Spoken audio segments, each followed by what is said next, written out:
अवध में गदर। मई 1857 का महीना अवध ही नहीं बल्कि पूरे भारत में गदर का महीना था।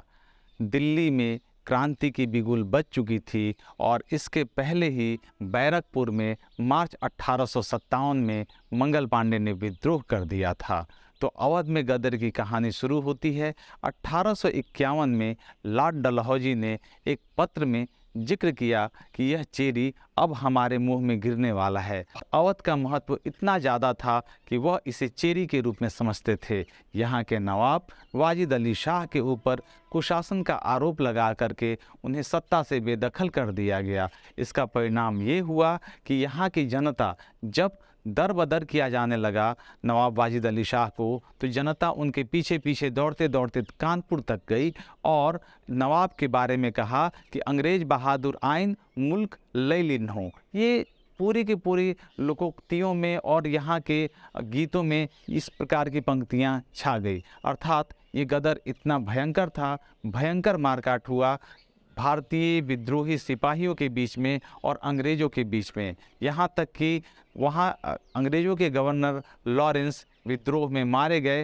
अंत में कॉलिन कैम्पबेल के नेतृत्व में दिल्ली से फौज आई और उसने अवध पर कब्जा किया। तो अवध पूरी तरीके से गदर की निशानी बनी रही और गदर में यहाँ के विद्रोही सिपाहियों ने जो अपना दमखम दिखाया वो अपने आप में बेजोड़ था। और अवध जाना जाता था अपनी ज़मीन के उपजाऊ के बारे में, अपने फसलों के उपजाऊ के बारे में। अतः यहाँ पे जो टैक्स थे वो 60 से 70% तक लगा दी जाते थे।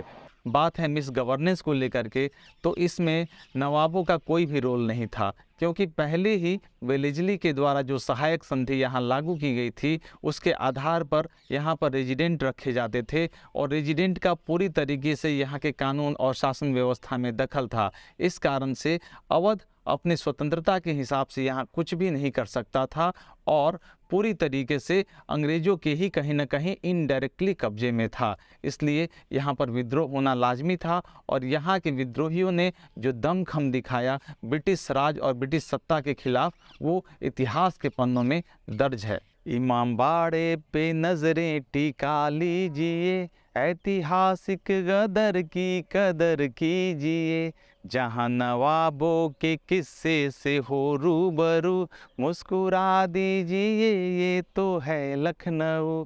लखनऊ लखनऊ लखनऊ लखनऊ लखनऊ लखनऊ लखनऊ लखनऊ। तो साथियों, ये लखनऊ है और जब भी हम मई का महीना याद करते हैं तो 1857 और मई का महीना और अवध में किया गया गदर हमारे स्वर्णिम इतिहास के पन्नों पर छप जाते हैं।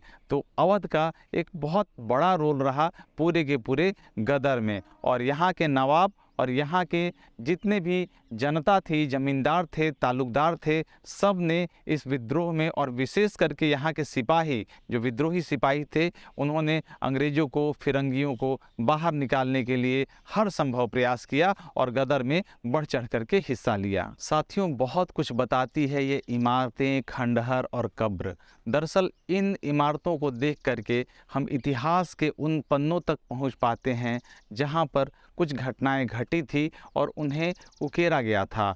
इन्हें देख करके हम ईंटों के बारे में, यहाँ के वास्तुकला के बारे में, यहाँ पे सांस्कृतिक और सामाजिक स्थिति के बारे में जो ऐतिहासिक घटनाओं के रूप में घटित हुई थी, हम असहज रूप से अंदाज़ा लगा सकते हैं। अंग्रेजों ने भारत पर एक ही वीक में कब्जा नहीं कर लिया, बल्कि इसके पहले उन्होंने यहाँ के देशी रियासतों के साथ में सहायक संधि स्थापित और साथ ही साथ रेजिडेंट व्यवस्था को भी अपनाया।